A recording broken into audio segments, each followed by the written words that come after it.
ಯಾವ ರೀತಿ ಆಯಿತು ಘಟನೆ? ಏನು ಕಾರಣ? ಸುಮಾರು 10 ವರ್ಷದಿಂದ ಇಲ್ಲೇ ನಾವು ಬೀದಿ ವ್ಯಾಪಾರಿ, ಇಲ್ಲೇ ವ್ಯಾಪಾರ ಮಾಡ್ತಾಯಿದ್ದೀವಿ. ಈಗ ಆಜುಬಾಜೆಲ್ಲ ನಮಗೆಲ್ಲ ಪರಿಚಯ ಇರೋವ್ರೆ. ಅದರಲ್ಲಿ ನಿನ್ನೆ ಆಗಿರೋ ಒಂದು ಸಂಘಟನೆಯಿಂದ 2 ಜನ ತೀರೋಗಿದ್ದಾರೆ. ಇನ್ನೂ ಒಂದು 5 ಜನಕ್ಕೆ ಸರ್ಜರಿ ಆಗಿದೆ, ಕೈಗೆಲ್ಲ ಮುರಿದೋಗಿದೆ. ಹಾಸ್ಪಿಟಲಲ್ಲಿ ಜಾಯಿನ್ ಮಾಡಿದ್ದಾರೆ. ನಮ್ಮ ತಂದೆಯವ್ರದ್ದು ಕಾರ್ಯ ಇದೆ ಅಂತ ಊರಿಗೆ ಹೋಗಿದೆ. ಅದರಿಂದ ಒಂದು 3 ದಿವಸ ನಾನು ಅಂಗಡಿ ಹಾಕಿಲ್ಲ. ನಿನ್ನೆ ಸಾಯಂಕಾಲ ಬಂದೆ ಊರಿಂದ. ಬಂದಮೇಲೆ ನೈಟು ನ್ಯೂಸ್ ನೋಡಿದ್ಮೇಲೆ ಗೊತ್ತಾಯಿತು. ಅದಕ್ಕೆ ನೋಡ್ಕೊಂಡು ಹೋಗೋಣ ಅಂತ ಈಗ ಬೆಳಗ್ಗೆ ಬಂದೆ. ಹಾಸ್ಪಿಟಲಲ್ಲಿ ನಮ್ಮ ಫ್ರೆಂಡ್ಸ್ ಎಲ್ಲ ಅಡ್ಮಿಟ್ ಆಗಿದ್ದಾರೆ. ಒಬ್ಬರಿಗೆ ತಲೆಯೆಲ್ಲ ಏಟಾಗಿದೆ. ಇನ್ನು 2 ಜನ ಸ್ಪಾಟು ತೀರೋಗಿಬಿಟ್ಟಿದ್ದಾರೆ. ಇನ್ನು ಕೆಲವು ಜನಕ್ಕೆ ವಿಕ್ಟೋರಿಯಾದಲ್ಲಿ ಅಡ್ಮಿಟ್ ಮಾಡಿದ್ದಾರೆ. ಈಗ ಇಲ್ಲಿ ನೀವು ಏನು ವ್ಯಾಪಾರ ಮಾಡ್ತಿದ್ರಿ? ಎಷ್ಟು ವರ್ಷದಿಂದ? ನಾವಿಲ್ಲಿ 10 ವರ್ಷದಿಂದ ವ್ಯಾಪಾರ ಮಾಡ್ತಾಯಿದ್ದೀವಿ. ಆ ಲೇಡೀಸ್ ಕವರಿಂಗ್, ಫ್ಯಾನ್ಸಿ ಐಟಮ್, ಓಲೆ ಬಾಲೆ. ಇರೋದೆಲ್ಲಿ ನೀವು? ನಾವಿರೋದು ಇಲ್ಲಿ ಕಾಕ್ಸ್ಟೋನ್. ಮುಂಚೆ ಯಾವ ರೀತಿಯಾಗಿತ್ತು ಗೋಡೆ? ಇದು ಬೀಳುವಂತಕ್ಕಿಂತ ಹೇಗೆ? ಮುಂಚೆ ಅದು ಹಳೆಯ ಗೋಡೆ ಸ್ವಲ್ಪ ಕ್ರ್ಯಾಕ್ ಅದಿತ್ತು. ಬಟ್ ಬೀಳೋ ಥರ ಏನು ಆ ಥರ ಇಲ್ಲ, ಚೆನ್ನಾಗಿತ್ತು.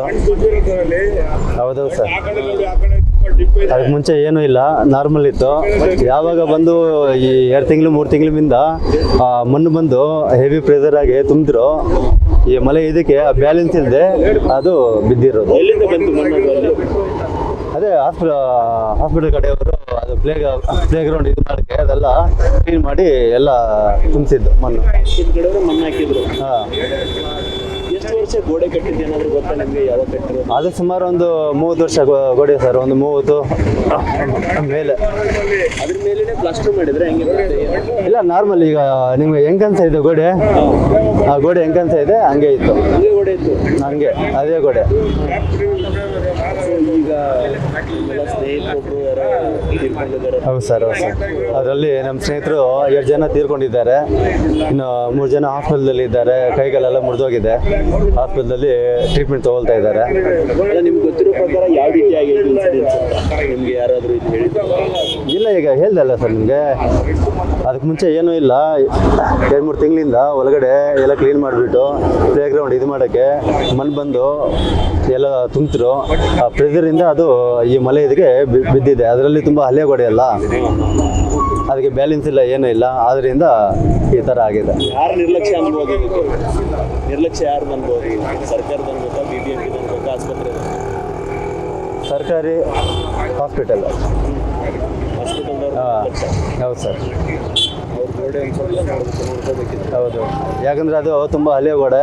ಅದೆಲ್ಲ ತಲ್ಬಿಟ್ಟು ಹೊಸದು ಏನೋ ಅದು ಕಟ್ಟಿದ್ರೆ ಈ ಥರ ಆಗೋಕ್ಕೆ ಚಾನ್ಸಸ್ ಇರ್ತಾ ಇಲ್ಲ. ಇಷ್ಟು ಜನನೂ ಇದಾಗ್ತಾ ಇಲ್ಲ. ಗೋಡೆ ಬಗ್ಗೆ BBMPಗಾಗಲಿ ಅಥವಾ ಆಸ್ಪತ್ರೆಗಾಗಲಿ? ಇಲ್ಲ ಸರ್, ನಾವು ಹೇಳಿಲ್ಲ ಸರ್, ನಾವು ಹೇಳಿಲ್ಲ. ಯಾಕಂದರೆ ಅದ್ರ ಬಗ್ಗೆ ರೆಸ್ಪಾನ್ಸಿಬಿಲಿಟಿ ತಗೊಂಡು ಅವರೇ ಏನೋ ಒಂದು ಮಾಡ್ತಾರೆ ಅಂತ ನಾವು ನಿರ್ಲಕ್ಷ್ಯದಿಂದ ನಾವು ಹಂಗೆ ಇದ್ಬಿಟ್ಟಿತ್ತು. ಭಯ ಆಗ್ತಿರ್ಬೇಕಲ್ಲ ಇದನ್ನೆಲ್ಲ ನೋಡುವಾಗ? ಈಗ ನೋಡಿದ್ರೆ ತುಂಬ ಭಯ ಆಗ್ತಾ ಇದೆ ಸರ್. ಇದ್ರ ಮೇಲೆ ಬಂದು ಅಲ್ಲಿ ಕೂತ್ಕೊಂಡು ವ್ಯಾಪಾರ ಮಾಡೋಕ್ಕೂ ಭಯನೇ. ಅಲ್ಲ, ಈಗ ನೀವು ಊರಿಗೆ ಹೋಗಾಗ ನಿಮ್ಮ ಜೊತೆ ಮಾತನಾಡೋರು, ಫ್ರೆಂಡ್ಸ್ ಇದ್ದವರು ದಿಢೀರಾಗಿ ಊರಿಂದ ಬಂದ ತಕ್ಷಣ ಇಲ್ಲ ಮನಸ್ಸಿಗೆ ತುಂಬ ಕಷ್ಟ ಆಗ್ತಾ ಇದೆ, ತುಂಬ ನೋವು ಆಗ್ತಾ ಇದೆ. ನೀವು ಊರಿಗೆ ಹೋಗಿದ್ರಿ ಅಂತ ಬಚಾವಾದ್ರಿ? ಹೌದು, ಇಲ್ಲಾಂದರೆ ನಾನು ಹೋಗ್ಬಿಡ್ತಾ ಇದ್ದೆ, ಹೇಳೋಕ್ಕಿಲ್ಲ. ಸೊ ಏನು ಹೇಳ್ತೀರಿ ಸರ್ಕಾರಕ್ಕೆ? ಸರ್ಕಾರಕ್ಕೆ ಈ ಥರ ಆಗಿದೆ, ಇದ್ರ ಮೇಲೆ ಈ ಥರ ಒಂದು ನಿರ್ಲಕ್ಷ್ಯ ಮಾಡಬೇಡಿ.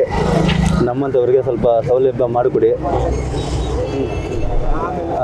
ಜನಗಳಿಗೆ ಒಳ್ಳೇದು ಮಾಡಿ, ಸೇಫ್ಟಿ ಆ್ಯಂಡ್ ಸಪೋರ್ಟ್ ಮಾಡಿ ಜನಗಳಿಗೆ. ಹೆಚ್ಚಿನ ವಿಡಿಯೋಗಳಿಗೆ ಪ್ರತಿಧ್ವನಿ ಯೂಟ್ಯೂಬ್ ಚಾನೆಲ್ ಸಬ್ಸ್ಕ್ರೈಬ್ ಮಾಡಿ, ಬೆಲ್ ಐಕಾನ್ ಕ್ಲಿಕ್ ಮಾಡಿ.